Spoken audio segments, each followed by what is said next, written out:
Сайн байцгаана уу? Орой минь төргий. За тэгээд намайг Болормаг гэдэг. Би нийгмийн эрүүл мэндийн ажилтан мэрэгчлээ. Тэгээ өнөө орой би та бүхэндээ эрүүл амьдралын хэв маяг буюу хэрхэн эрүүл амьдрах вэ гэдэг талаар хуваалцах болно. Тэгээд ирэх 5 хоногийн туршид энэ эрүүл амьдралын талаар орой болгон нэг 10 минут хуваалцах хэрэгтэй байгаа. Тэгээ тийм учраас та бүхэн бас ирээд анхааралтай сонсороо. Тэгээ эрүүл амьдрал гэдэг маань маш энгийн зүйлээс эхэлдэг. Хэрвээ бид нар тэр зарчмуудыг биелүүлж дагаж чадах юм бол биднэрт эмч хэрэггүй байх болно. Эмч хэрэггүй байх болно. Мөн тэгээд бас бид нар үнэтэй эм тариа төлөх шаардлагагүй болно. Өнөөдрийн бид нарт та нарт хэрэгэлсэн массаж болон алтан саваа хэрэглэх шаардлагагүй байх болно. За тэгээд эрүүл амьдралын 8 зарчим буюу шинэ гараа гэдэг зарчмын талаар би та бүхэнтэй хуваалцсан. Энэ зарчим маань дэлхийн эргэн тойронд маш их өргөн хэмжээгээр хэрэглэгддэг. Одоо дэлхийн нийтээр эрүүл амьдралын талаар эрүүл яаж эрүүл байх вэ гэдэг талаар илүү их судалж тэр талаар илүү их хичээдэг болсон байгаа. Өвдснийхаа дараа эдгэх биш, ангаах биш, харин өвдөхөөс өмнө яаж би өөрсдөө эрүүл байлгах вэ гэдэг талаар хуваалцсан. За, эрүүл амьдралын 8 зарчим байдаг. Тэр зарчим маань англи хэл дээр new start гэдэг үг байгаа. Монголоор орчуулах юм бол шинэ гараа гэсэн утгатай үг. За, одоо би байж байгаараа энэ бид хэд жоохон техникийн саатал гарч ах шиг байна. За байж байгаараа би энэ слайд яаж гүйлгэх юм болоо?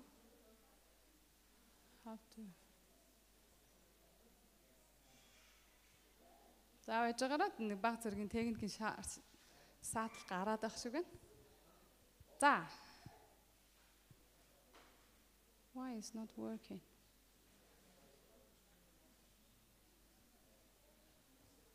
За, эрүүл амьдралын 8 зарчим байгаа гэж хэлсэн те. За, эхний зарчим нь болохоор N буюу nutrition. Энийг монголоор хэлэх юм бол хүнс гэсэн байгаа. За, хэрв та хүнсээ зөв зохицуулаад зөв хүнсийг, эрүүл хүнсийг яг тодорхой хугацаанд хэрглэж чадах юм бол, зөв хэрглэж чадах юм бол та эрүүл амьдарч болох нэ. За, дараагийнх нь маань болохоор E буюу англиар exercise буюу монголоор болохоор дасгал хөдөлгөөн гэдэг үг байгаа. За, хэрв та тогтмол өдөр болгон тогтмол 10,000 алхам хийж чадаад тогтмол хөдөлгөөнтэй байх юм бол та аливаа өвчнөөс өөрийгөө эрүүл байлгаж чадах нь. За, дараагийн маань алхам болохоор ус байгаа юм. Бид нар тэгээд тэрний дараа болохоор нар ус дээр англи дээр ус нь юу гэдэг вэ? Water буюу ус гэдэг үг маань байгаа. Тэгээд new гэдэг үг болчихж байгаа гэсэн үг тийм. За, тэгээд S буюу sun. Монголоор орчуулах юм бол нар гэдэг. Нарны гэрэл маань биднийг эрүүл амьдрахад маш чухал хэрэгтэй зүйл байгаа. Тэгээд энэ талаар ирэх 4 хоногт би ингээд энэ 8 зарчмыг 2-2-оор нь хуваагаад дэлгэрэнгүй тайлбарлаж өгөх болно. Өнөөдөр болохоор зөвхөн одоо танилцуулж байгаа гэсэн. За, дараагийн үг болохоор төвчээр гэдэг үг байгаа. За, тэгээд тэрний дараагийн үг болохоор агаар, air буюу агаар. Тэгээд цэвэр агаар маань хүмүүсийг эрүүл амьдрахад маш чухал хэрэгтэй. За, тэгээд дараагийн үг болохоор R үсэг буюу rest буюу амралт.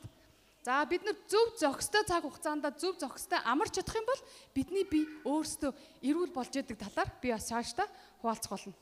За, хамгийн сүүлийн new start гэдэг үгний маань хамгийн сүүлийн үг буюу T. Монголоор бол T үсэг те. Гэтэ энэ маань trust гэдэг үг байгаа. Монголоор орчуулах юм бол итгэл, бишрэл гэдэг утгатай үг байдгийн. Тэгээд хэрв бид нар альва нэгэн зүйлд итгэж биширч байх юм бол тэр нь таны сонголт. Та юунд итгэж биширч байх нь. Ямарваа нэгэн зүйлд найдаж байх юм бол тэр зүйл маань биднийг бас эрүүл байхад нөлөөлдөг юм байна. Бидний эрүүл амьдралд нөлөөлдөг юм байна. За, миний цаг их богинохон байгаа болохоор би энэ хоол хүнсний талаар эдгээр зүйлсүүдийн талаар маргааш буюу би хоол болно. Тэгээд усны талаар маргааш та бүхэнтэй хуваалцах болно. За, тэгээ миний юг сонссонд баярлалаа. Одоо бүгдээрээ дараагийнхаа солонгосчуудын багийг өрье. Тэгээд бид маань биднэрт зориулаад тусгай дуу дуулж өгөх байгаа. Байхгүй. За, уучлаарай, солонгосчууд тусгай дуу байхгүй юм байна. Тэгвэл одоо пастрыгаа гаргачихгүй те. За, тэгвэл бүгдээрээ манай солонгос улсаас ирсэн пастрыгаа өрье. За, welcome pastor. Yeah.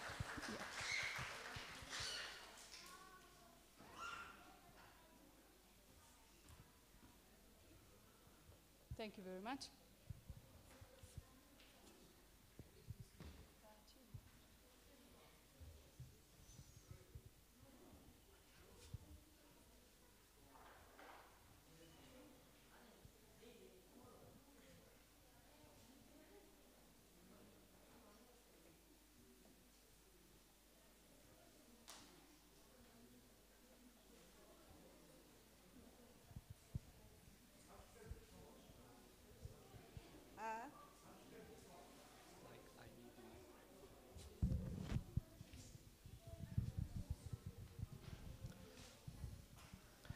센베차노 사용 조사지베노.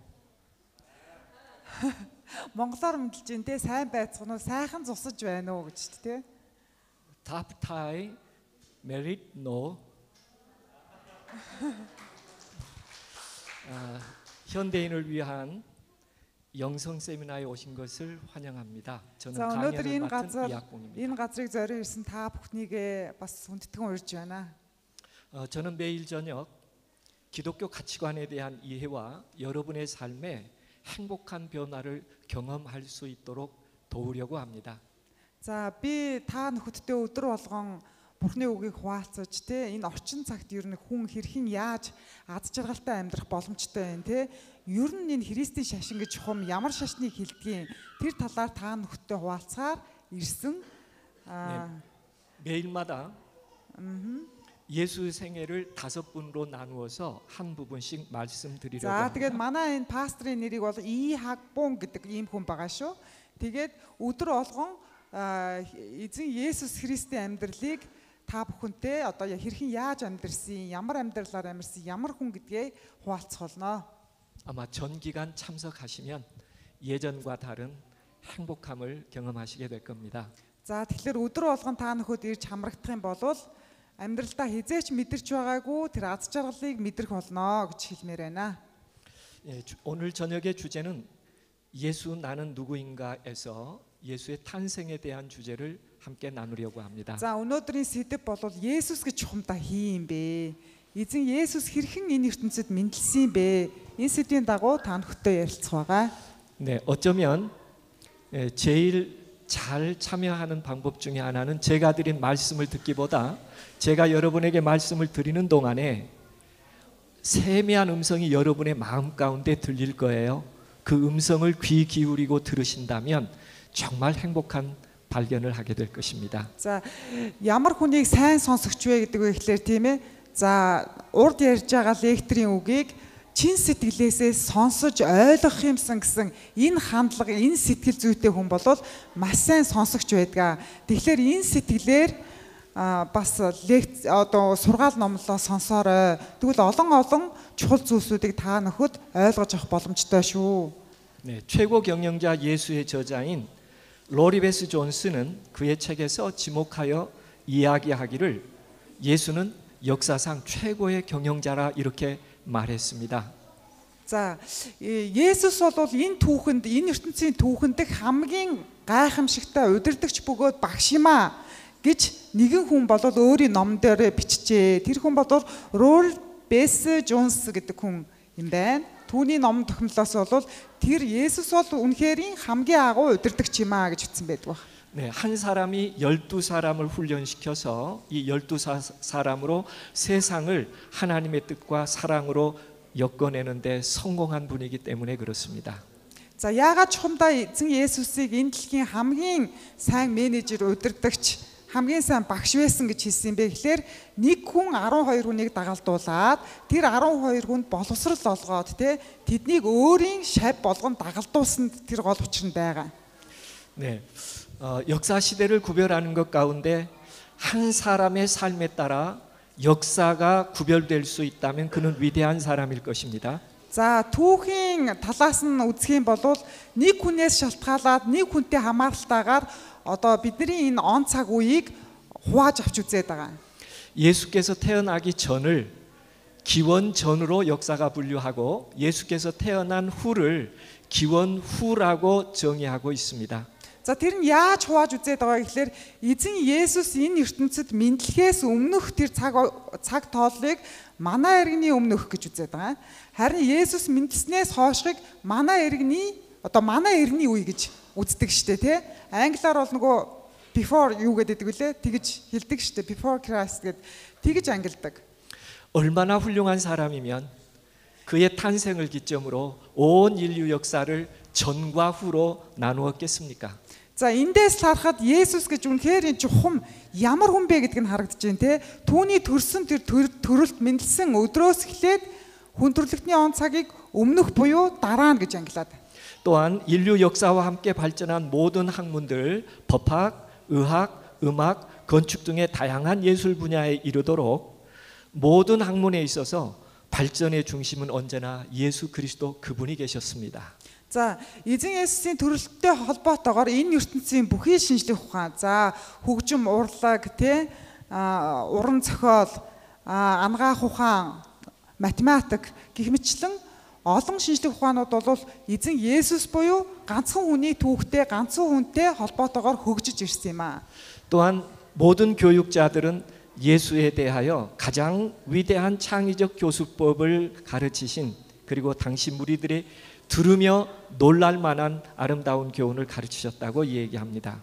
За маш олон боловсрол судлаачд, алдартай, мэдлэгтэй, чадвартай боловсрол судлаачд бол юуг хүлээн зөвшөөрдөг вэ гэвэл Есүс бол үнэхэрийн мундаг багш байсан юм аа. Тэр бол маш чадвартай нэгэн байсан юм аа гэдгийг хүлээн зөвшөөрдөг байна. 예, 우리는 그분의 삶을 통해서 다양한 인간의 삶의 가치를 발견하게 될 텐데요.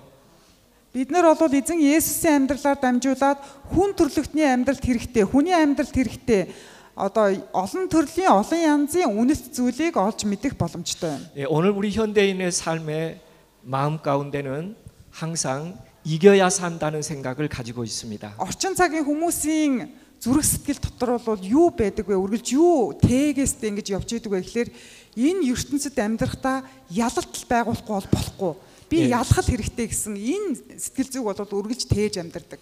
현실의 벽은 두껍기만 하고 불공정한 사회 속에서 마음 아파하며 부도덕한 사회에서 수단과 방법을 가리지 않고 성공해야 된다고 생각하지만 이와 같은 무한한 경쟁 사회에서 이어야지, 지면 그 인생은 끝나는 것입니다.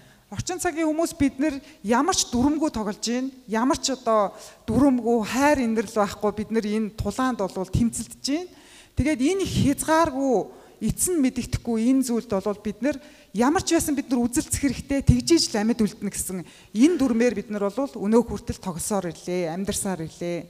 만약에 여러분이 한국의 영화 오징어 게임을 보셨다면 생존을 위하여 얼마나 많이 희생하고 죽어야 하는지를 보셨을 거예요. За энэ тэнд скрин харагдаж байна те, дэлгэцэн дээр харагдаж байна. Бид нар энэ солонгос кино үзсэн хүмүүс байна уу бидний дунд? Ямар кино вэ? Ужинго гейм гэдэг ийм кино байдаг штэ те. Тэрийг үзсэн хүн байна уу? За энэ кинон дээр бол те эцэс төслүүд тэмцлийн талаар гардаг штэ, тийм ээ? 예, 현대의 많은 사람들은 지금보다 더 많이 소유해야 행복할 거라는 생각을 갖습니다. За орчин цагийн хүмүүс бол юу гэж боддог вэ гэхээр надад одоо байгаагаасаа илүүг би олж ижил аз жаргал төрнө. Би амжилттай байж чадна гэж ингэж бодож амьдардаг. 네, 더 유명해지고 많은 사람이 나를 우러러 보아준다면 나의 존재감이 있다고 생각하는 것이죠. Надад байгаагаасаа илүүг л би олох хэрэгтэй, илүүг олж явж иж би аз жаргалтай байна. Миний орчин тойрны хүмүүс намайг хүндлэх хэрэгтэй, надад дуртай байх хэрэгтэй. Тэгвэл би жаргалтай байна гэж ингэж боддог. 네, 그러나 우리가 우리의 삶을 되돌아보면 그와 같은 경쟁 사회에서 또 세상의 유행과 경향에 무작정 따라가다가 나는 뭔가 하는 절망에 부딪히게 됩니다. За тэгээд энэ яг л ийм нийгэмд, яг л ийм нөхцөлтэй энэ амьдрал донд бид нар бол нэг л мэдхэд өөрийн ухаангүй ингээд нэвчээд орцсон байдаг. За би бол маш хурдан гүйх ёстой юм байна, маш хурдан хичээнгүй амьдрах ёстой юм байна, тэмцэх ёстой юм байна. Ингэж амьдрсараад нэг л мэдхэд бидний амьдрал аз жаргалгүй, утга учиргүй болсон байдаг. 때로는 고통받기도 하고 때로는 소중한 행복과 세월을 허비하기도 하고 후회하는 사람들도 주변에 많이 있습니다. Амжилт руу илүү хурдан зүйл рүү тэмүүлснээс болоод бид нар эсэргээрээ аз жаргалгүй болдог, эрүүл мэндээ алддаг, бүх юм алдах тохиолдлууд байдаг. 여러분의 삶은 어떠하십니까? Та бүхэн өөрсдийн амьдрал руугаа эргэн нэг хараад үзээч. 정말 행복하시나요? Та үнэхээр аз жаргалтай байдаг уу? 아니면 때로 분노하고 허탈하고 마음에 가득한 아픔을 가지면서 하루하루를 생활하고 таны 계시나요? зүрх сэтгэлд түгшүүр, айдас, уур хилэн байна уу? 이런 사회에서 어떻게 사는 삶이 가장 행복하고 바른 삶이라고 말할 수 있을까요? Ямар ч дүрмгүй тоглож байгаа энэ шудраг ус нийгэмд бид нар яаж амьдруул амар тайван жаргалтай байж чадах юм болоо? 가난하게 사는 것이 바른 삶일까요? Ядуу амьдрын гэдэг нь өөрөө зөв амьдрал юм болоо эсвэл? 반드시 그렇지만은 않을 것입니다. За ядуу байлаа гэд энэ аз жаргалт хүргэдэг гэсэн үг бас биш юм аа. 새로운 기계가 만들어지면 제작자가 설명서대로 잘 사용하도록 하고 그렇게 할 때 그 기계를 잘 사용하는 것처럼 За хин нэгэн бүтээгч, зохион бүтээгч ямар нэгэн шин зүйлийг бүтээгээд нэвтрүүлэхдээ тэрийг заавартай бүтээдэг тий. За тэр бүтээсэн бүтээгдэхүүнээ зааврынхын дагуу ашиглаж ижил тэрийг зөв ажилуулж удаан ашиглаж чадна тийм биз дээ тий. 네, 바른 삶이라고 하는 것은 인간을 지으신 창조주 하나님의 이상대로 하나님의 뜻에 따라 살아가는 것을 가장 안전하고 아름다운 삶이라고 말할 수 За 있습니다. яг үүнтэй адилхан бид нар яавал аз жаргалтай амар тайван амьдарч болох вэ гэхээр биднийг бүтээсэн эзэн байдаг тий. Тэгэхээр өөрийн бүтээсэн эзний яг яаж амьдрах гэсэн тэр зааврын дагуу амьдарч ээж бид нар аз жаргалтай амар тайван чанартай амьдарч болно чадна гэсэн үг. 네, 사실 인간은 행복하게 살도록 지은 바 되었어요. 그러나 인간이 죄를 선택하게 되고 그 죄의 영향 아래 살게 되면서 인간은 슬픔과 죽음을 경험하게 된 것입니다. За яг үнэндээ бол хүн төрлөختөн аз жаргалтай амьдрахаар бүтээгдсэн боловч өөрсдийнхөө үйлдсэн гим нүглээс болоод одоо өөрсдийн аз жаргалыг алдсан юм а. 네, 열심히 살아가지만 뜻하지 않는 사고를 만나기도 하고 온갖 질병에 시달리기도 하고 속절없이 그렇게 우리의 삶을 버리면서 절망적인 죽음을 맞이할 때가 많이 있습니다. Бид нар уул нь бол аз жаргалт хүрэх гээд жаргалтай амьдрах гад хичээнгүйлээ амьдарч байгаа боловч бидний төсөөлөөгүй олон бэрхшээлүүд гинтийн саа дотгоор тэр үтгэл өвчин зовлон үхэл хагацл бидний амьдралд ирдэг шүү дээ. 인간의 삶은 구원의 계획이 주어졌음에도 불구하고 세상에 살아가는 일들이 급하고 중하다고 여긴 탓 때문에 하나님의 사랑과 그분의 행복의 약속에서 점점 스스로 멀어져 가고 있죠. Хүн төрлөختөн бол анханасаа Бурхан дотор аз жаргалтай амар тайван амьдрахаар бүтээгдсэн байсан боловч бид нар өөрсдийн үйлдсэн буруу сонголт, өөрсдийн үйлдсэн гим нүглээс олж Бурханы биднийг бүтээсэн анхны зорилгоос баг багаар холдож явсаар алсалсаар холдоод байгаамаа. 그러나 기억할 것은 우리 인류가 죄악과 방탕과 향락에 빠져 헤매고 있을 때라도 하나님은 그 죄인인 인류를 사랑하시고 구원하기 위한 한 계획을 가졌다는 것입니다. Гисэн хэдий ч бид нар хэдийгээр гим нүглээсээ болоод уйтгар гуйныг цөхрөл зовлон шаналлд те автцсан тэндээ бүр живцсэн байж болох хэдий ч гэсэн биднийг бүтээсэн эзэн бол үргэлж биднийг жаргалтай байгаасаа эндээсээ ангижраасаа гэж хүсэж идэг юм аа. 네, 영상을 하나 보도록 하겠습니다. 네, 영상을 하나 보죠. За нэгэн бичлэгийг үзцгээе. 서울의 한 아파트가 화재가 났습니다. За энэ байранд бол гал гарсан байна.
못합니다. 선생님이 지금 그러는 문제예요.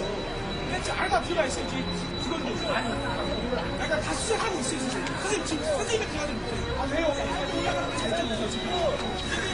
다 되어 있잖아요.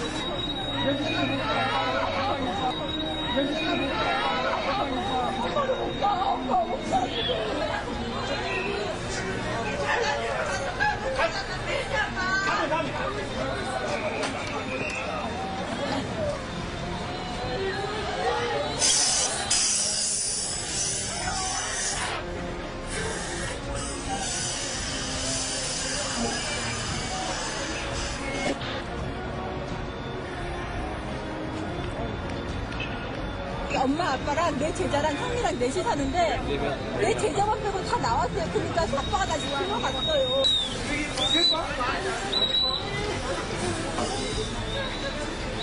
할매 이유가 사람이 있다는데 애가. 근데 애가 있다는데 왜 애가? 올라갔어요.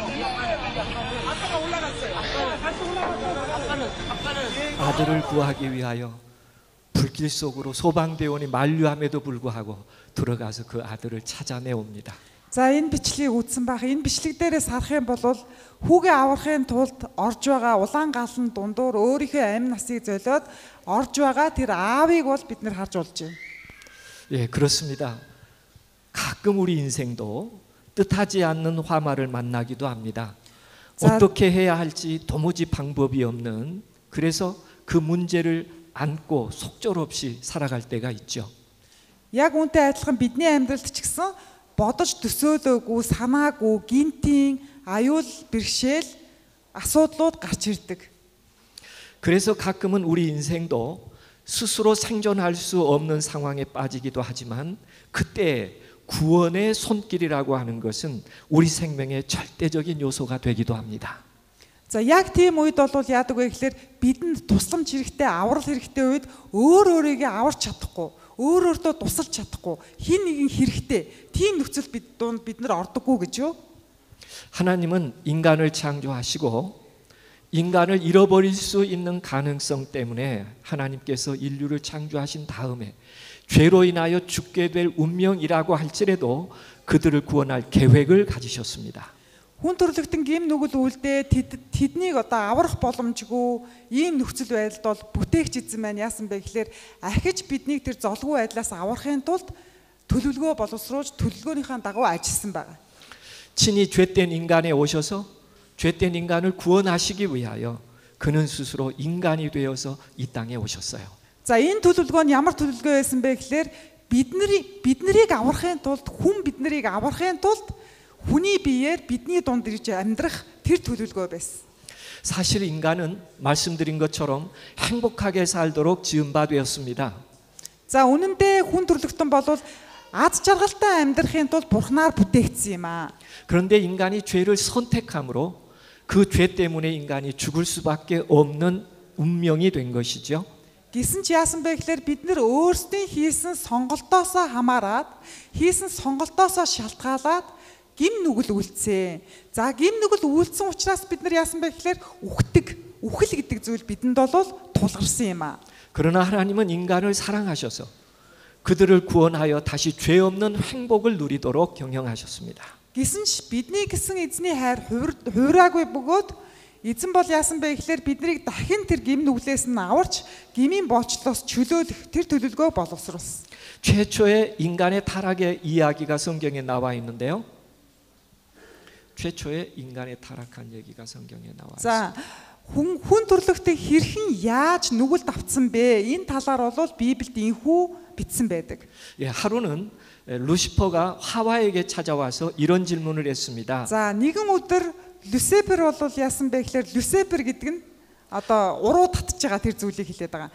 Люцифер Ева дээр ирээд зорж ирээд юу гэж асуусан бэ? Юу гэж хэлсэн бэ гэхээр 하나님이 참으로 너희더러 동산 모든 나무의 실과를 먹지 말라 하시더냐? Бурхан яг чамайг энэ цэцэрлэгт байгаа бүх модны жимснээс идэж болохгүй гэж хэлсэн үү гэж ингэж асуусан. 예, 이 질문에 하와가 창세기 3장 2절과 3절에 대답하기를 동산 중앙에 있는 나무 실과는 하나님의 말씀에 너희는 먹지도 말고 만지지도 말라 너희가 죽을까 하노라 하였다고 말했습니다. За үүнд нь Ива юу гэж хариулсан бэ гэхээр Эхлэл номын 1-ийн 3-аас 4 дээр юу гэж хариулсан бэ гэхээр Бурхан цэцэрлэгийн голд байгаа, цэцэрлэг дунд байгаа тэр модны үржимснээс битий дээрээ гэж хэлсэн гэж хариулжээ. 무슨 뜻일까요? Энэ юу гэсэн утгатай юм бол? 원래 하나님께서 에덴 동산에 선악을 알게 하는 나무를 창조한 건 아니었습니다. Бурхан бол анханасаа тэр Эден цэцэрлэг буюу Адам Ив хоёр амьдардаг байсан тэр цэцэрлэгт сайн мууг мэдүүлэгч мод гэж онцгойлон тийм модыг бүтээгээгүй юм. 하나님은 다만 동산 중앙에 있는 나무의 실과를 먹지 말도록 구별하셨어요. Бурхан яасан бэ гэхээр Эден гэдэг ийм цэцэрлэг байлаа гэхэд түүний голд байгаа нэгэн модыг заагаад тэр модны үр жимснээс битгий дээрээ гэж онцгойлон цагсан. 마치 어린 시절에 아버지의 것을 함부로 사용하지 않고 구별하여 아버지를 공경하는 것과 같은 의미입니다. За манай монголчууд ч гэсэн ялгаа авахгүй шүү дээ. Аав нь өөрийнхөө эд зүйлийг заагаад энэнд битгий хүрээрээ гэвэл хүүхэд нь хүрэхгүй байх нь энэ нь аавынхаа үгэнд дуулууртай байгаа бөгөөд нэг талаараа аавыгаа хайрлаж байгаа, хүндэлж байгаа утгыг илэрхийлдэг тийм ээ. 네, 동산 중앙에 있는 나무에라는 의미는 창조주와 피조물 사이에 사랑과 순정의 시금석으로 하나님께서 구별하도록 하셨어요. Яагаад тэр Эден цэцэрлэгийн голд байгаа модны үр жимсийг битгий дээрээ гэж хэлсэн бэ гэхээр хүн болоод бүтээгчийн хоорондох хайр болон хүндлэл дуулууртай байдлыг илэрхийлэхийн тулд тэр модыг битгий дээрээ гэж цагсан байгаа. 그래서 하나님은 그 동산 중앙에 있는 나무를 구별하심으로 하나님이 계심과 우리 인간은 그의 피조물이라고 하는 것을 서로 인정하며 아름다운 관계 속에서 살아가도록 기억하게 하신 것입니다. Яагаад тэр цэцэрлэг Эден цэцэрлэгийн төвд байгаа, голд нь байгаа модны үр жимсийг битгий дээрээ сануулсан бэ гэхээр хүн болон бүтээгчийн хоорондох тэр хайрын холбоосыг үргэлж санаж мартахгүй байхын бэлэг тэмдэг болгож тэр цэцэрлийн голд байгаа модноос битгий дээрээ тэр үр жимснээс битгий дээрээ гэж загсан байдаг. 하나님께서는 사단에게 아담과 하와를 따라다니면서 너의 생각을 주입하지 말고 나를 구별하는 동산 중앙에 있는 나무에서만 너의 생각을 말할 수 있다고 지정해 주셨어요. За бурхан юу гэж хэлсэн бэ гэхээр Адам Ива хоёрт бол сатан буюу муу ёрын сүнсний үгэнд битгий анхаарлаа хандуулаарай. Юунд анхаарлаа хандуулах вэ гэхээр Эден цэцэрлэгийн голдох тэр модны үр жимсээс идэж болохгүй гэдэг миний энэ үгэнд анхаарлаа хандуулаарай. Энэ үгэнд л дуулууртай байгаарай гэж загсан. 그런데 아담과 하와는 그들을 지으신 하나님의 말씀에 순종하기보다는 사단의 유혹에 더 마음이 끌리게 됐습니다. Гэсэн ч Адам болон Ива яасан бэ гэхээр өөрсдийгөө бүтээсэн бүтээгч эзнийхээ үгэнд дуулууртай байх ш. Эсвэргээрээ сатаны үгэнд уруу татагдж түүний үгэнд автсан байдаг. 사단은 아담과 하와를 유혹하기를 이것을 너희가 먹으면 하나님과 같이 되는 거야. 하나님은 먹으면 정령 죽으리라고 말씀하셨음에도 불구하고 그들은 그것을 먹으면 하나님이 될 것처럼 이해했어요.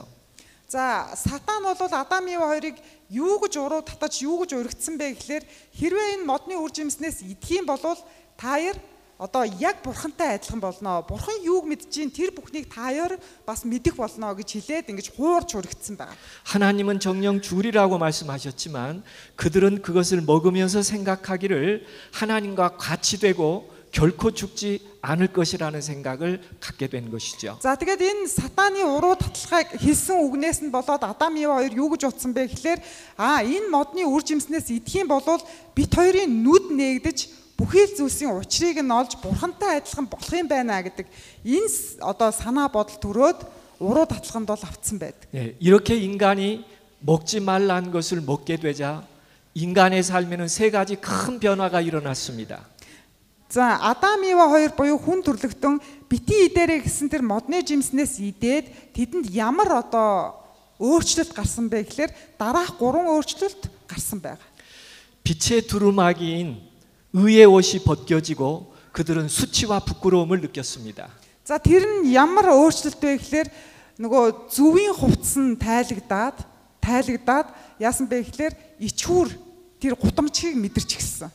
두 번째는 그들의 존재 자체가 변화되었는데 인간이 죽을 수밖에 없는 운명을 선택하게 된 거예요. За хоёр дахь өөрчлөлт нь юу болсон бэ гэхээр хүн төрлөختний хувь заяа тэр чигтээ өөрчлөгдөөд үхэх тийм хувь заяатай болж өөрчлөгдсөн. 그리고 세 зүйл 번째는 бидний амьдралд ирсэн гэсэн. 네, 그리고 세 번째는 생명의 날이 있다고 할지라도 우리 인간의 본성이 악으로 친숙해지도록 기울어져 버렸어요. За 3 дахь зүйл нь ямар өөрчлөлт хүн төрлөختний амьдралд орж ирсэн бэ гэхлээр надад ам байгаа гэдэг зүйлийг ойлгож байгаа боловч үргэлжид одоо муу сайн хоёр зүйл байлаа гэхэд муу зүйл рүү навтагдах хүний одоо нөгөө мөн чанар гэж ярьдаг шүү дээ тий. Тэр мөн чанар нь өөрчлөгдсөн гэсэн үг.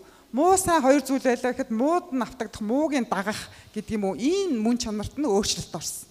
네, 그래서 우리 인간은 참 절망스러운 인생이 된 것입니다. За тийм учраас нүгэл үйлснээр бидний амьдрал бол маш гунигтай болж өөрчлөгдсөн.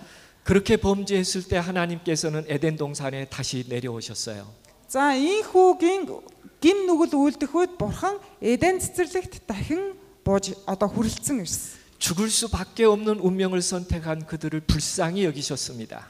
За тэр үед бол үхэл гэдэг зүйл тэдний амьдралд ирсэн. Ингээ хүн төрлөختөн үхэхээр энэ нөхцөл байдалтай болоход бурхан бол яасан бэ гэхээр тэднийг өрөвдөн хайрлсан юм аа. 그리고 그들에게 구원의 한 계획을 보여주셨어요. За тэднэрт одоо өөрийн авралын төлөвлөгөөг үзүүлсэн, танилцуулсан. 예수님은 아담과 하와에게 양 2마리를 불러오라고 했습니다. Адам Ива хоёрт 2 хураг аваад ирээ гэд ингээд хэлсэн. 한 마리는 아담의 가슴에, 한 마리는 하와의 가슴에 안겨주셨어요. За нэгээр нь ингээд тэрвэрчээ. Нэг хургийг Адам, нөгөө хургийг Ива ингээд тэрвэрээрээ гэд хэлсэн. 그리고 말씀하시기를 힘을 다하여 양의 목을 비틀되 목에서 피가 나도록 비틀라라고 말씀하셨습니다. За тэгээ бурхан тэр хоёрт юу гэж хэлсэн бэ гэхээр бүх хүч чадлаа дайчлаад одоо ингээд тэр хургийг одоо маш ихээр зовоогоод цусын гартал ингэж зовоогоод ингээд алах ийм даалгавар өгсөн. 아담과 하와 각각 양의 목을 비틀자 양은 그 고통 속에서 부르르 떨며 고통스럽게 울부짖었습니다. За тэгээ яг энэ зүйлийг хийж явах процесст бол мэдээж тэгээд өгч байгаа хураг ямар олигтой байх вэ? Маш их зовлон шаналлыг одоо үзүүлнэ шүү дээ. Хариу урвалыг харуулна шүү дээ. 끝내 그 양들이 피를 흘리며 죽었습니다. За тэгээ эцэст нь яасан бэ гэд нөгөө хонь маань цус нь ингээд урсаад одоо үргэж байгаа, өгч байгаа. 아담과 하와는 이것이 무엇이냐고 하나님께 물었어요. За тэгээд маш их гайхаад Адам Ива хоёр бол бурхнаас энэ одоо юу болоод байгаа юм бэ? Энэ юу юм бэ гэдэг ингээд асуусан. 왜냐하면 지금까지 아담과 하와는 죽음이 무엇인지 그 실체를 한 번도 본 적이 없기 때문에 하나님은 죽음이 무엇인지를 인식시켜 주셨습니다. Тэгээд энэ хүртэл Адам Ива хоёр яагаад ингээд гайхсан юм бэ? Яагаад ингээд цочилд орсон юм бэ гэхээр Адам Ива хоёр энэ хүртэл үхэл гэж чухамдаа юу юм бэ гэдэг талаар ямар ч ойлголтгүй байсан. 예수님께서는 그들에게 이것이 곧 죽으리라고 하는 그 죽음이라고 가르쳐 주셨어요. Есүс энэхүү үйл явдлаар дамжуулан энэ та хоёрын харж байгаа энэ зүйл бол чухамдаа үхэл гэдэг зүйлийн мөн чанар юм аа. Үхэл бол өөрөө энэ юм аа гэдгийг харуулж өгсөн. 아담과 하와는 부르르 떨면서 두려워서 그러면 우리도 이렇게 처참하게 죽는단 말입니까라고 물었습니다. Тэгээ яг хуу Адам Ива хоёр ч гэсэн ингээд бүр чичирсэн гэнэ л дээ. Чичрээд тэ үхэл гэдэг чинь ийм зовлон бэрхшээлтэй зүйл байдаг юм уу те бид нар ч гэсэн ингэж үхэх юм уу? 예수님은 죽어버린 양 한 마리를 아담의 가슴에 또 죽어버린 양 한 마리를 하와의 가슴에 안겨 주셨습니다. За нөгөө үхсэн нэг хоноо Адамд нөгөө хоноо Ивад ингээд тэрвүүлээд өгөөд 그리고 두 사람을 꼭 껴안고 눈물을 흘리며 말씀하셨어요. за уйлаад нүлэмсаа урсгангаа ингэж хэлсэн.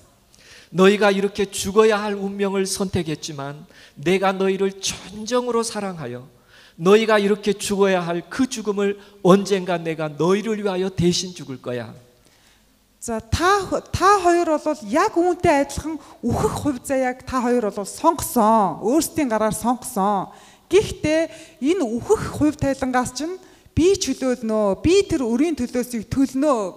Бурхан бол ийхүү айлцсан. 그리고 내 안에 있는 영원한 생명을 너희에게 주어 다시 영원한 행복한 에덴에 와서 살도록 약속할게. Миний дотор байгаа мөнхийн амийг та хоёр дахиж өгөөд ахин та хоёрыг мөнхийн мөнхөд Эден цэцэрлэгт амьдрах тэр болцоог боломжийг та хоёрт өгнө гэж бурхан айлцсан.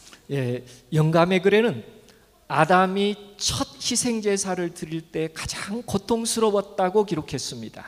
За бичвэрт бол юу гэж тэмдэглэсэн байдаг вэ гэхээр Адам анхны удаагийн энэ тахилыг өргөхдөө хэмжээшгүй ихээр зовсон юм аа. Маш хэмжээгээр одоо тарчил зовсон юм аа гэж тэмдэглэсэн. 언젠가 때가 되면 죄 없으신 그분이 그들의 죄 때문에 죽으실 것을 바라보았습니다. Ямар ч толбгүй, гим нүгэлгүй тэр нэгэн хүн төрлөختөн бидний төлөө ийхүү амьнасаа золих болсон юм аа. 그러면서 아담은 하나님의 그 무한하신 사랑과 선하심을 바라보며 마음에 경탄했다고 기록하고 있습니다. За сударт юу гэж тэмдэглэсэн байдаг вэ гэхээр Адам Бурхны бидний гэсэн тэр агуу хайр, хэмжээшгүй, хязгааршгүй хайрыг хараад машид ихэд гимшвэ. 예수께서는 그 죽은 양들의 가죽을 벗겨서 그들에게 옷을 지어 입혀 주셨습니다. Есүс нөгөө дахил болгож өгсөн хоньныхоо арьсаар хувцсыгээд одоо Адамд өмсгсөн.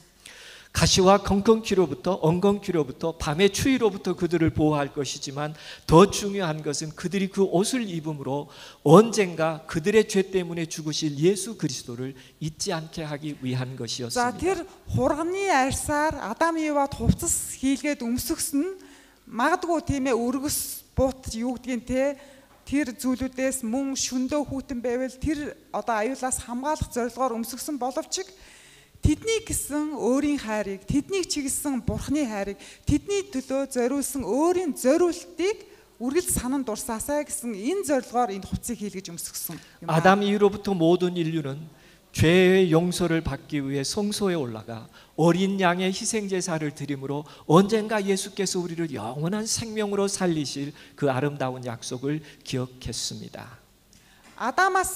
Адамаас хойш хүмүүс бол яадаг байсан бэ гэхээр Бурхны хайрыг санахын тулд Бурхан бидний төлөө ямар зориулт, ямар хайрыг, ямар золиосыг гаргасан бэ гэдгийг үргэлж санан дурсахын тулд дахил өргөж ирсэн. 그리고 언젠가 때가 되면 하나님이 한 아들을 이 땅에 보내실 것을 약속하셨어요. Бурхан бол өөрийн хүүг энэ дэлхий дээр илгээнэ гэж амласан. 예, 구약 성경 이사야는 이렇게 얘기합니다. За хуучин гэрээний Исая ном дээр ийхүү тэмдэглэсэн байна. 이는 한 아기가 우리에게 낳고 한 아들을 우리에게 주신 바 되었는데 그 어깨에는 정사를 메었고 그 이름은 기묘자라 모사라 전능하신 하나님이라 영존하신 아버지라 평강의 왕이라 할 것이니라. Харин цаг нь болоход Бурхан эмэгтэй хүнээс хуулийн дор төрөх өөрийн хүүгээ илгээсэн юм. Энэ нь хуулийн дор байгсныг золихын тулд юм. Ингэснээр бид хүүгүүд нь адил үрчлэлийг авах юм. 네. 그래서 정말 때가 되면 예수님께서 이 땅에 오실 때 다윗의 한 의로운 가지로 이 땅에 나게 하시겠다고 약속하셨어요. За Есүс цаг нь болоод эзэн Есүс энэ дэлхийд мэдлэгтэй яах вэ гэхээр Давидын нэгэн одоо зүвт гэр бүлд төрнө гэж байдаг. 그리고 정말 예수님께서는 이 땅에 베들레헴 에브라다라고 하는 곳에서 За тэгээд цаг 탄생하셨습니다. нь ирэхэд эзэн Есүс бол Бэтлеhéмийн Ефрата гэдэг газар мэндэлсэн. 예, 미가서 5장 2절에는 이스라엘을 다스릴 자가 내게로 나올 것이라 그의 근본은 상고의 태초엔이라라고 기록하고 있습니다. За энэ Мика 5:2 дээр Израилийг захирах нэгэн нь чамаас түрэн гарах болно. Энэ нь эртнээсийгээд мөнхөөс үүдэлтэй гэж байдаг. 네, 그렇습니다. 약 2000년 전에 이미 한 가계를 통하여 구원자이신 예수께서 탄생하실 것을 미리 말씀해 주셨고 예수님께서는 베들레헴에서 탄생하셨습니다. За 2000 жилийн өмнө зөвлөлөөр дамжуулаад Бурхны хүү болох Есүс мэдлэнэ, энэ ертөнцид мэдлэнэ гэдгийг тэмдэглэгдэн одоо үлдээсэн байна.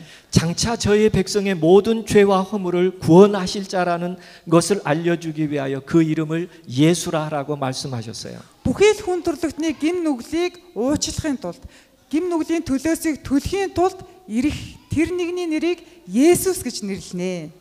마태복음 1장에 보면 예수님의 계보가 쭉 기록되어 있는데 마지막에 16절에 마리아에게서 그리스도라 칭하는 예수가 За 나시니라라고 Матай 기록하고 номын 있습니다. шинэ гэрээ Матай номын 1-р бүлэг дээрээс харах юм бол эзэн Есүсийн ургийн бичиг тий удам судрыг харуулсан. Манай монголчууд бас ийм удам судар харуулсан ургийн бичиг байдаг штэ тий харуулж байгаа. Энэ дээр бол Матай номын 1:16 дээр Мариагаас төрнөө. Есүс бол Мариагаас төрнөө гэж тэмдэглэсэн байдаг. 네.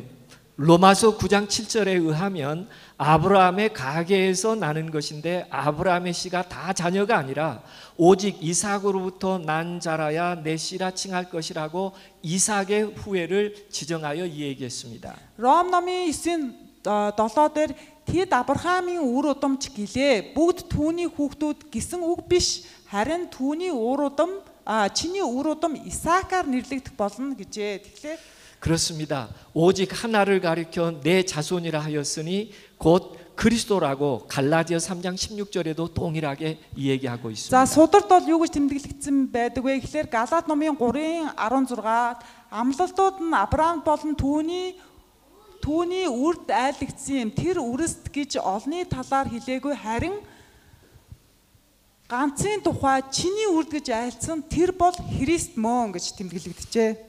네, 천사는 이렇게 마리아에게 얘기했습니다. 보라, 내가 숙태하여 아들을 낳으니 그 이름을 예수라 하라. Лук номын 1:31 дээр үзэгтэн чиний хэвлийдээ үртэй болж хүү төрүүлнэ. Түүнийг чи Есүс гэж нэрлэх болно. 이것은 무엇을 의미하냐면 예수님의 탄생은 예언에 의한 것이고 가계에 따라 정확하게 출생한 하나님의 아들이라는 것을 얘기하고 있습니다. За энэ эдгээр нь юу гэсэн үг вэ гэхээр энэ ишлүүдийг яагаад ингэж уншиж өгöd байгаа юм бэ гэхээр Есүс гэдэг хүн зүгээр л төрсөн юм биш. Зүгээр л хин нэгэн төрсөн хүнийг энэ бол бидний аврагч юм аа гэдээ ингэ хэлээд байгаа юм биш. Эртнээс энэ сударт энэ хүн төрнөө гэдээ ингэж зүгнөгдөө тэмдэглэгдээд ирсэн байгаа учраас ингэж хэлээд байгаа. 예수스 бол аврагч юм аа гэж хэлээд байгаа. 로마 황제 가이사 아구스도가 영을 내릴 때 베들레헴에서 예수가 탄생하게 된 것이죠. За Цэзар Август сүнсийг буулгав гинэ. Ингээд 예수스 төрсөн гэж. 네. 그리고 성경에는 여러 번 태초의 근본이신 이로 예수 그리스도를 표현하고 있습니다. 네. 처음부터 예정된 그 하나님의 아들이라고 얘기하고 있습니다. За сударт буюу Библиэд юу гэж хэлж байгаа бэ гэхлээр үеийн эхлэл байсан эзэн бурхны хүү бол Есүс юм а гэж тэмдэглэгдсэн байдаг. 예, 천사는 다윗의 동네에서 너희의 구주가 나셨다고 얘기했어요. За Тэнгэр элч бол чиний илч Есүс төрлөө гэж бас хэлсэн байдаг. 네, 그런가 하면 누가복음 2장에는 이렇게 얘기합니다. 곧 그리스도 주시니라 너희가 가서 강보에 쌓여 구유에 누인 아기를 보리니 이것이 너희에게 표적이니라 하더니. За Лук номын 2-ын 10-т болохоор өнөөдөр Давидын хотод аврагч эзэн Есүс Христ та нарын төлөө мэдлэв. Тэжээлийн твшинд байх Даавын үлгэдээр нялх хүүхдийг та нар олж харна. Энэ нь та нарын тэмдэг болно гэлээ. 네. 그리고 동방 박사들은 유대인의 왕으로 나시니가 어디 있느냐고 예수를 찾아 경배하고 갔습니다. Гурван мэрэгд гэдэг лөө те. Гурван мэрэгд яасан бэ гэхээр юдэчүүдийн хаан мэдлжээ. Тэр хаан байна. Тэр хаанд мөргөхөөр явж байна гэж 이렇게 тэмдэглэгдсэн байдаг. 네, 인간으로 오신 그리스도는 언약의 계보를 따라서 성서의 예언대로 한 인간의 모양으로 이 땅에 오셨습니다. Ийхүү сударт тэмдэглэгдсэн зөгнөгдсөн Есүс маань бүхий одоо нөхцлөөр батлагдаж хүн төрлөختний дунд хүний биеэр мэндэлсэн төрсөн юм аа. 예, 유한한 인간에게 하나님의 사랑이 이해되도록 계시하시려면 인간이 알 수 있는 방법으로 이 땅에 오셔서 그분의 사랑을 가르쳐 주는 것이기 때문에 그렇습니다. За яагаад Есүс хүний биеэр хүн төрлөختний дунд ирсэн бэ гэхээр бид нартэй одоо тэр харилцаа үүсгэхийн тулд бид нартэй ойлголцохын тулд яг адилхан хүн болж ирж ижил одоо ойлголцож болох хамгийн шилдэг арга байсан учраас хүн болж төрсөн юм аа. 만약에 어떤 사람이 개미를 사랑한다거나 혹은 물고기를 사랑한다고 가정해 봅시다. За бидний дундаас одоо хин нэгэн хүн шоргоож юм уу те загсан тайртай вэ гэж бодъё л да зөвхөн жишээлх юм бол тэгж бодъё гэж байгаа. 몽고 말로 개미에게 내가 너를 사랑한다고 말하면 개미가 알아들을 수 있을까요? За тэгээд ингээд шоргоолжинд маш дуртай байлаа гэж бодъё л да те. Тэгээ нөгөө шоргоолжин дээр очиод би чамд хайртай гэд те би чамд маш хайртай шүү гэд хүн тэгж хэлэх юм бол нөгөө шоргоолж тэр хүний яриаг ойлгох болов? Нэг хэл нэвтэрч чадах болов? 만약에 그 개미를 사랑하고 내가 그를 사랑한다고 전하려면 똑같은 개미가 되고 그가 이해할 수 있는 말로 내가 너를 사랑한다고 말을 해야 그 개미가 이해할 거예요. За 사랑. өөрийн хайрыг ойлгуулахын тулд тэр шоргоолчинд яаж ойлгуулах арга байна вэ гэхээр яг адилхан шоргоолж болоод би чам тайртай шүү гэж хэлэх юм бол магадгүй тэр шоргоолж ойлгох байх. 그렇습니다. 하나님께서 인간이 되신 것은 인간이 이해할 수 있는 방법으로 그의 사랑을 전달해 주기 위하여 하나님께서 인간이 되어 이 땅에 오셨다고 성경은 말하고 За 있습니다. Библи юу гэж хэлж байна гэхээр яг энтэй адилхан Бурхан яагаад хүн төрлөختний дунд хүний биеэр ирсэн бэ гэхээр өөрийн хайрыг мэдрүүлэхийн тулд өөрийн хайрыг ойлгуулахын тулд яг бидэнтэй адилхан хүн болж төрсөн маа гэж одоо хэлдэг. 네, 만약에 하나님이 혹은 우리 인간이 개미나 물고기를 죽었다고 할지라도 그들이 알 수 있는 방법으로 사랑을 전하지 않는다면 그들은 아무것도 알지 못할 거예요. Хэрвээ Бурхан арай өөр тэр бодгалыг сонгоод төрөөд за энэ бүхий л ажлаа хийгээд одоо амьдралаа дуусгасан бол хүмүүс бол хүлээж авахгүй ойлгохгүй хичнээн хайрыг зориулсан байгаад ч мэдрэхгүй.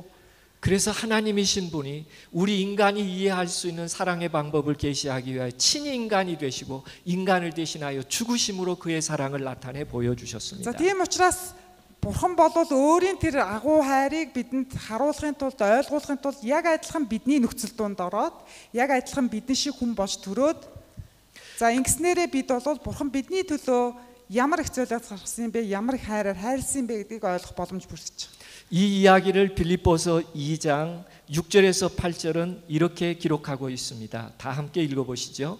빌립보서 2장 6절에서 За 8절입니다. энэ Бурханы биднийг чиглэсэн энэ хайрыг бол Филиппой номын 26 дээр дүрслэн харуулсан байна. Хамтдаа уншицгаая. 26-аас 8. Тэрээр хэдийгээр Бурханы мөн чанараар оршин байсан боловч Бурхантай тэгш байх явдлыг өөртөө хадгалах зүйл гэж үзсэнгүй. Харин өөрийгөө хоосолж боолын дүрийг авч хүнтэй адил болжээ. Хүн төрхийг олсон тэрээр үхэлтч төдийгүй загалмай үхэлтч хүртэл дуулууртай байснараа өөрийгөө даруй болгоо. 네, 하나님께서 인간을 사랑하기 위하여 인간 이해할 수 있는 방법으로 그분의 사랑을 전하기 위하여 인간이 되어 이 땅에 오셨다고 소개하고 За 있어요. эндээс харах юм бол Бурхан өөрийн хайрыг бидэнд ойлгуулахын тулд бидэнтэй одоо хил нэвтрэлцгийн тулд гэсэн үг шүү дээ, тий? Тэр бол хүний биеэр бидний нөхцөл байдалд маш даруугаар ирсэн юм а гэж ойлгохоор байна. 모든 핍박과 조롱과 고난을 참으시고 그리스도는 자기를 낮추시고 죄인을 위하여 죽으셨습니다. За бүхий л доромжлол, гутаал, зовлон, бэрхшээлийг тэр бол өөрөө амсаад яг л бидэнтэй адилхан игэл даруй амьдралаар амьдарч эцэст нь бидний төлөө амиа хүртэл өргөх зориулах хэмжээний тэр их хайраар биднийг хайрлсан юм а. 이것이 죄된 인간을 구원하는 유일한 길이었기 때문에 그렇습니다. За яагаад ингэсэн бэ гэхээр хүн төрлөختөн биднийг аварж болох цорын ганц арга зам нь энэ л байсан юм а. Энэ л одоо тэр арга байсан юм а. 그 당시의 십자가의 처형은 고통스럽고 수치스러운 것이었습니다. За тэр үед загалмаа дээр цовдлогдно гэдэг энэ зүйл бол хамгийн гутамшигтай, хамгийн зовлонтой ийм одоо зүйл байсан. 네, 됐습니다. 예. 한 영상을 보면서 어떻게 인간을 사랑하시기 위하여 고난 받으셨는지 영상을 통하여 함께 보시겠습니다. За та нөхдөд нэг бичлэг үзүүлнэ. Энэ бичлэгээс бол бид нар Бурхан ямар хайраар биднийг хайрлсан бэ гэдэг энэ талаар бол үзэх боломжтой.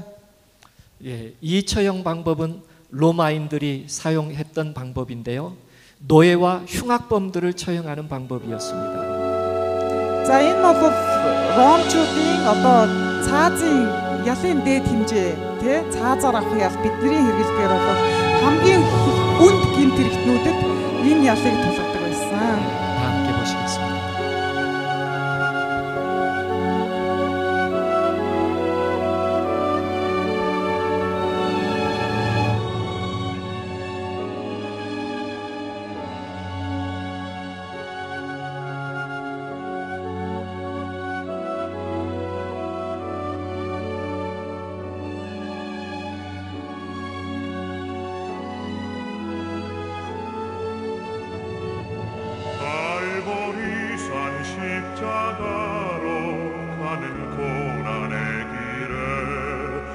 수많은 사람들이 모였네.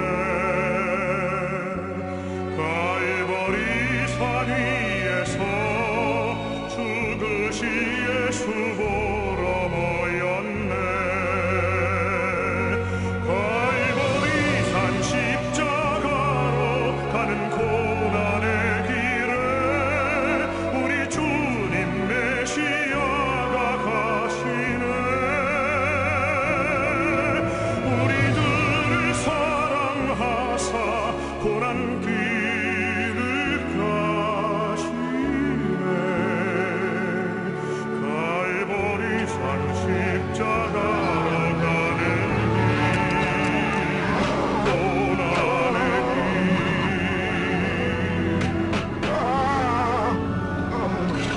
갈보리 산 십자가로 가는 고난의 길에 수많은 사람들이 모였네. 갈보리 산 위에서 죽으신 예수 보러 모였네. 갈보리 산 십자가로 가는 고난의 길에 우리 주님 메시아가 가시네.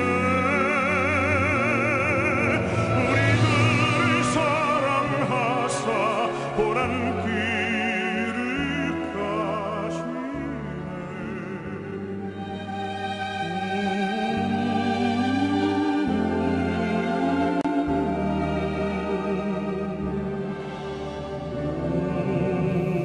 십자가에 못 박히시면서 사랑으로 드려진 희생은 인류의 모든 죄를 짊어지신 희생이었습니다. Загалмайд одоо энэ үхлээр дамжуулаад өөрийн хайрыг илэрхийлсэн энэ бол маш том золиос байсан юм. Ингэснээр хүн төрлөختний үүрэг ёстой тэр гмийн төлөөсийг төлсөн юм аа. 이사야서에는 이렇게 이야기합니다. 그가 찔림은 우리의 허물을 인하며 그가 상함은 우리의 죄악을 인함이라. 그가 징계를 받음으로 우리가 평화를 누리고 그가 채찍에 맞음으로 우리가 나음을 입었도다. 우리는 다 양 같아서 그릇 행하여 각기 제 길로 갔거늘 여호와께서는 우리의 무리의 죄악을 그에게 담당시키셨도다. Исаи ном дээр ийхүү тэмдэглэгдсэн байдаг. Тэр бидний нүглийн төлөө хатагдсан. Тэр бидний нүглийн төлөө шархагдсан. Тэр бидний амар амгалангийн төлөө зэмлэлийг авсан. Тэр зэмлэгдэж бид цэвэрлэгдсэн. Бид бүгд хон шиг аяга бүр өөр өөрийн замаар ихэдсэн цугласан олны нүглийг түүнд өгсөн. 네, 인류가 당하여야 될 죄의 고통, 그 죽음의 무서운 처절함을 예수님께서 대신 짊어져 주신 것입니다. Бидний үүрэх ёстой тэр нүглийн төлөөсийг тэр их төвчшгүй шаналлыг эзэн бидний төлөө үүрсэ. 왜 그렇게 하셨을까요? 왜 예수님께서 인간이 되어 오셨어야만 했을까요? Бурхан яагаад хүний биеэр бидний дунд ирсэн болоо? Яагаад? 영원한 생명만이 영원히 인간을 살 수 있도록 대속할 수 있기 때문에 그분이 Яагаад 오셨습니다. гэвэл мөнхийн амил хүн төрлөختнийг мөнхөд амьдруулж чадах байсан учраас юм. 창조주로서의 영원한 생명을 저희에게 영원한 생명으로 주시기 위하여 대신 희생하신 것입니다. Яагаад бидний төлөө өөрийгөө хүртэл золсон бэ гэхээр тэр мөнхийн амийг энэ аргаар л дамжуулж бидэнд өгөх боломж байсан учраас юм аа. 어떤 인간도 어떤 피조물도 영원한 생명을 대속할 수는 없는 것이죠. За ямар ч бүтээл, ямар ч хүн ч одоо тэг ямар ч зүйл энэ мөнхийн ам гэдэг зүйлийг бий болгох чадваргүй байдаг. 네, 창조주 하나님의 영원한 생명만이 우리를 영원히 살 수 있도록 구속할 수 있기 때문에 그분이 대신 희생하신 것입니다. Бүтээгч нэгэнд л биднийг мөнхөд амьдруулах тэр чадал нь тэр одоо чадвар нь байдаг учраас бүтээгч нэгэн бидний төлөө өөрийн амийг золсон юм аа. 두 번째 왜 그렇게 이 땅에 인간으로 오셨을까? 그것은 창조주 하나님이시기 때문에 피조물의 모든 죄된 일을 본인이 책임지겠다고 하신 것입니다. Яагаад бидний дунд хүний биеэр ирсэн юм бэ? Тэр хоёр дахь шалтгаан нь юу вэ гэхээр эзэн болвол бүтээгч нэгэн учраас бүтээгч нь бүтээсэн бүтээлийнхээ бүхий зүйлийг мэддэг Учраас мэдэх учраас одоо хүний биеэр бидний дунд ирсэн юм аа. 마치 오늘날 우리 자녀가 잘못하면 그 부모가 자녀의 잘못을 책임지는 것과 같은 이치입니다. Энэ нь юу гэсэн үг вэ гэхээр бүтээгч биднийг бүтээсэн нь хин нэгэн хүүхэд алдаа гарах юм бол эцэг их нь өмнөөс нь хариуцлага хүлээдэг штэ. Яг үүнтэй адилхан тэр бидний өмнөөс хариуцлага үүрхээр ирсэн юм аа. 예, 세 번째로는 예수님께서 선악과를 루시퍼에게 지정하심으로 인간의 자유의지와 선택의 자유를 실험할 때 인간이 순종할 것을 믿었기 때문에 허락한 그것을 끝까지 하나님이 책임지시겠다고 그래서 예수님께서 이 땅에 인간으로 오신 것입니다.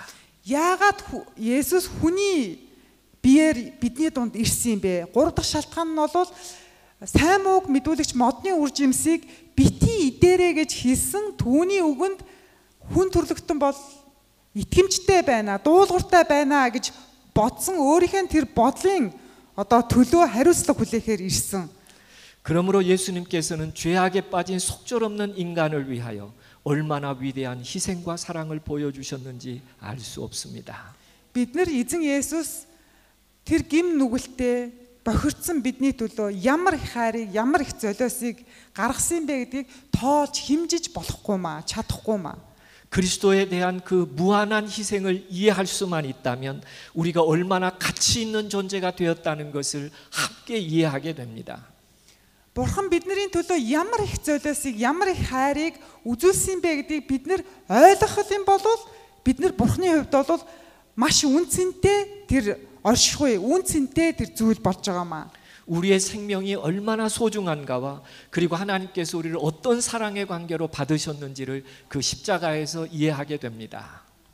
Бурханы хувьд бид нар ямар үнцэнтэй юм бэ? Бурханы хувьд бид нар ямар чухал юм бэ гэдгийг түүний загалмай үхлээр дамжуулж бид нар ойлгож чаднаа, ойлгож болно. 예, 라이언 일병 구하기라고 하는 영화를 한 부분만 잠깐 보도록 하겠습니다. Хувийн Райныг аврыг гэсэн энэ бичлэгийг хэдүүлээ одоо богино хугацаанд үзье. 예, 8명의 군인이 희생하면서 한 일병을 구원해낸 이야기입니다. За энэ бичлэгийн утга нь болохоор 8 одоо хүн нэг хүний амийг аварж байгаа юм. What, sir? What, sir?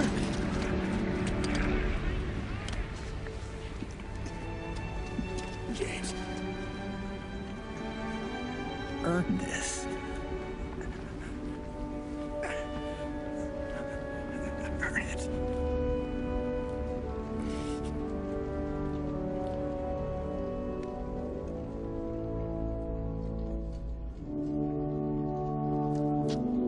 Жилчэндээ сайхан амьдрах хэрэгтэй шүү чимгээ.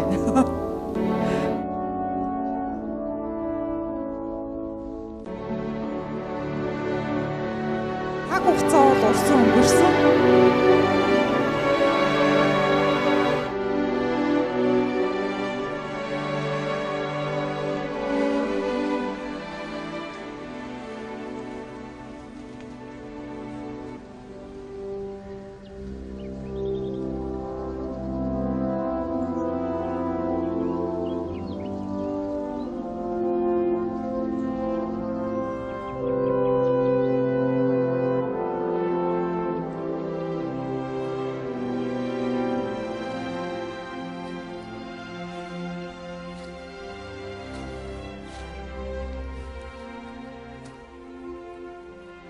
My family is with me today.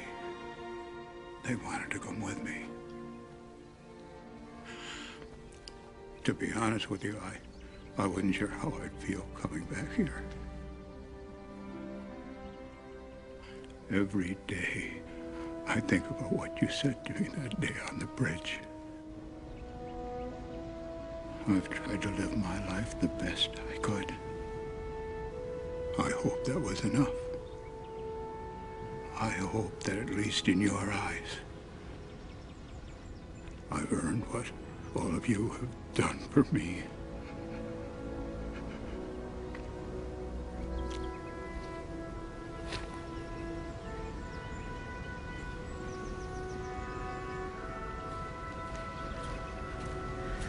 James, Captain John H. Miller.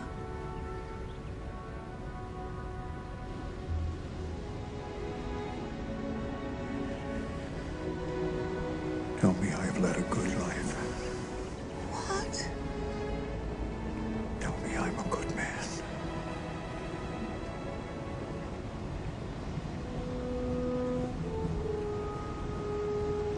You are.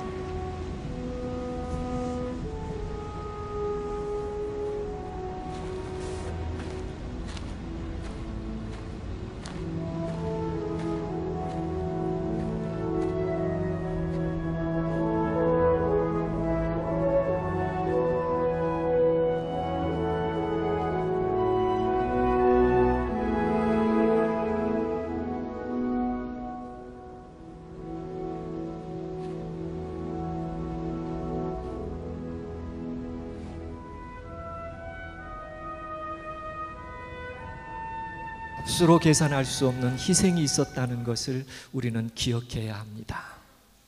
Нэг хүнийг аврахын тулд үнээр үнэлж болохгүй, ямар нэгэн өртгөөр дүүцүүлэн үнэлж болохгүй тэр их золиосыг гаргажээ гэдгийг бид нэр үргэлж санах хэрэгтэй.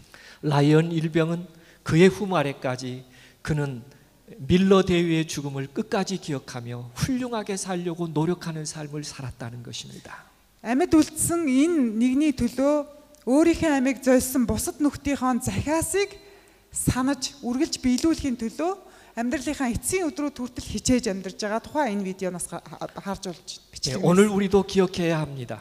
아직도 철없는 인생을 위하여 영원한 하나님의 고귀한 사랑과 희생이 흘려졌다는 것을 이해하며 그런 사랑 입은 자로서 우리가 훌륭하게 살아야 되지 않겠습니까?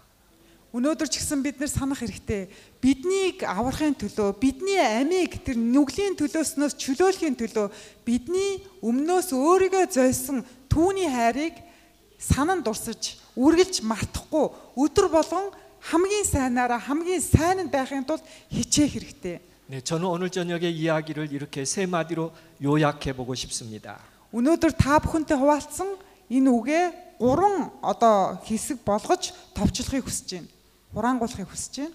나의 생명을 구원하기 위하여 나를 정말 영원한 생명으로 살아가게 하기 위하여 고귀한 분의 희생이 있었다는 것을 기억해야 합니다.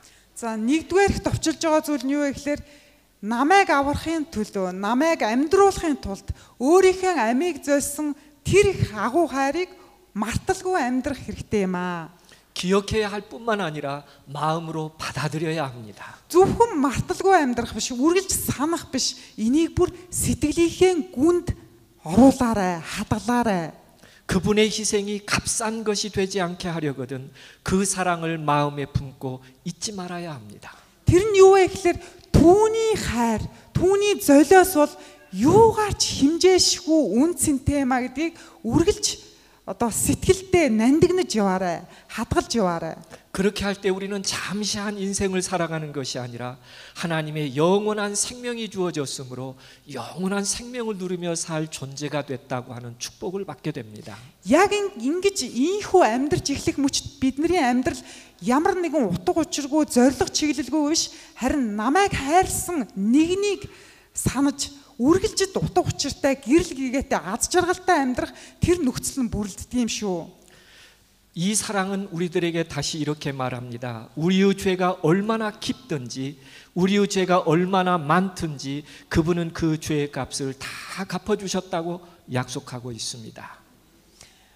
Энэ дээр бол хэлж байна л да, бидний гим нүгэл ямар их юм бэ? Бидний гим нүгэл ямар гүн гүнзгий юм бэ? Тэ? Бидний үлдсэн гим нүгэл. 그러므로 우리가 하나 간직해야 될 정신이 있다면 예수님께서 희생해 주신 사랑과 그 희생을 바탕으로 우리도 연약한 자를 사랑하고 희생하는 책임을 가질 수 있는 사람으로 성숙해 가야 합니다. За эндээс бид нар авч болох сургамж байгаа гэж үзэх юм бол бидний төлөө тэр их золиосыг гаргасан эзэн бүтээгч байгаа юм бол бид нар ч гэсэн илүү сул дараа нэгэн илүү тусламж хэрэгтэй байгаа нэгэн тэр нэгэндээ хайрыг үзүүл тэр нэгэндээ бас золиосыг гаргасан энэ амьдралаар амьдрах нь зүй ёсны юм аа. 우리가 만약에 진정한 인생의 배움을 추구한다면 속절없는 나 같은 사람을 구원한 그 하나님의 사랑에 대하여 감사하며 기억하며 아름답게 살아갈 책임이 우리들에게 있지요. Бидэнд ямар нэгэн хариуцлага ноогдно гэж үзэх юм бол тэгээ гим нүгэлтэй бидний төлөө сул дорой бидний төлөө өөрийгөө даруусгаж өөрийгөө золисон түүний хайрыг бид нар хариуцах ёстой. Бид нар энийг бусдад хуваалцах хэрэгтэй, бусдад дамжуулах хэрэгтэй гэсэн энэ хариуцлагыг бид нар үүрэх ёстой, хүлээх ёстой юм болов уу гэж бодож байна. 네, 우리가 살아가면서 예수님께 배워야 될 진정한 인생의 가치가 있다면 그것은 자기 희생을 통하여 타인의 기쁨이 나의 기쁨이 되도록 내 삶의 가치를 예수님과 함께 변화시켜 가는 것입니다.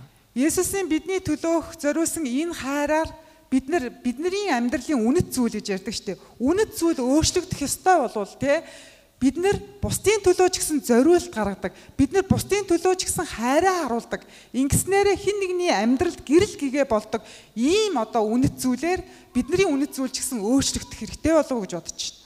누군가 인생에 좌절하고 절망하여 값으로 살 수 없는 고귀한 희생이 있었음에도 불구하고 스스로 삶을 버리려고 할 때 계속하십시오. 네, 그런 시리에 빠지고 절망한 자들에게 말할 수 없는 고귀한 존재가 당신을 위해서 희생했기에 그것 창념하지 말고 그 사랑 안에서 행복을 찾으라고 권할 수 있게 되기를 바랍니다. Гарах гарцгүй явах одоо газаргүй болсон тэр хэцүү нөхцөл байдал байгаа хин нэгэн байгаа бол таныг хайрсан таны төлөө өөрийгөө зориулсан тийм агуу хайр энэ ертөнцид байдгийм шүү энэ газар байгаа шүү гэдгийг марталгүй үргэлж санан дурсаж те түүнээс тусламжийг хайж түүнээс зуураараа гэж хэлмээр байна. 진정한 행복을 아는 사람은 결코 무책임하지 않습니다. За үнэн хайр үнэн тэр аз жаргалыг мэддэг хүн 진정한 хариуцлагагүй ер нь байдаггүй гинэ.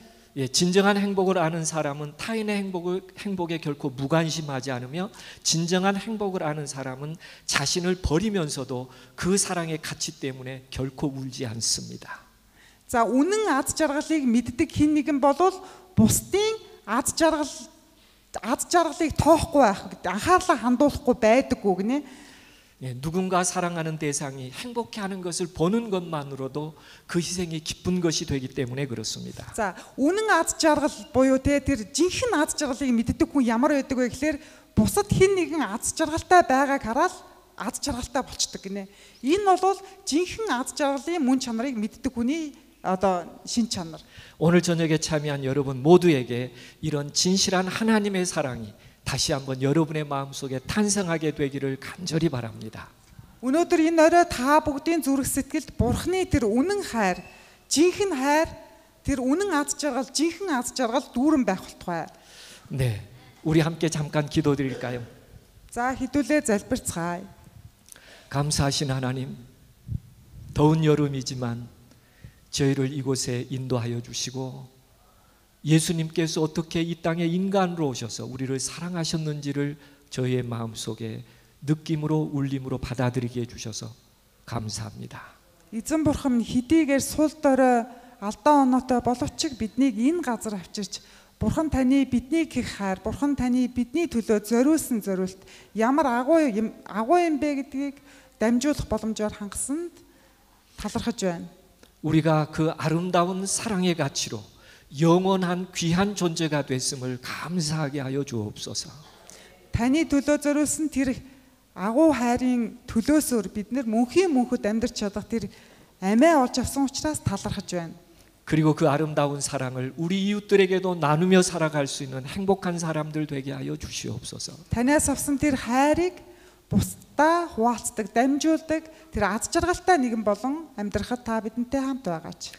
우리의 인생을 고귀하게 받아주신 예수님의 이름으로 간절히 Бидний 기도합니다. амьдралыг утга учиртай аз жаргалтай болгосон эзэн Есүсийн эрхэм нэрээр даатхан залбирлаа.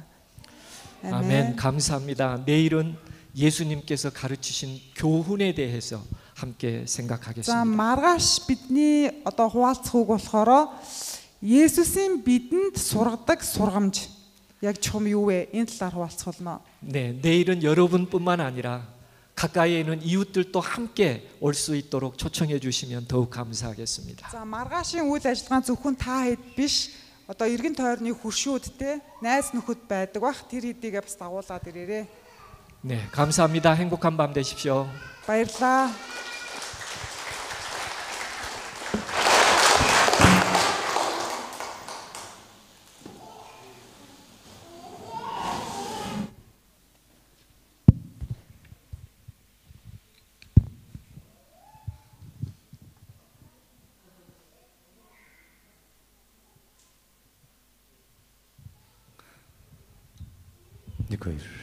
За.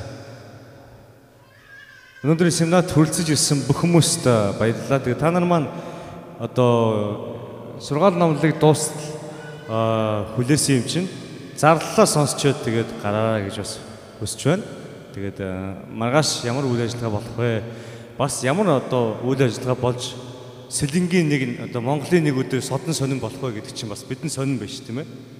За тэгээд өнөөдөр ийм үгийг хуваалцсан энэ одоо буурал толгойтой Ахмад пастортай бүгдээрээ баярлалаа гэж урмын одоо алга ташчаа. 감사합니다. За тэгээд бүгдээр хамтдаа суудлаасаа босоод өнөөдрийнхөө хаалтын дууг дуулаад хаалтын дууны дараа та нар маань бүгдээрээ зараа сонсчоод тэгээ гараарай.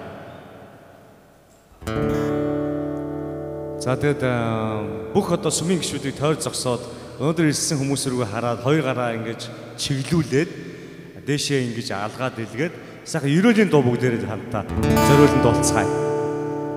Өнөөдөр энд ирсэн бүх шинэ хүмүүс та бол хайрын явахын төлөө төрсөн хүн юм шүү.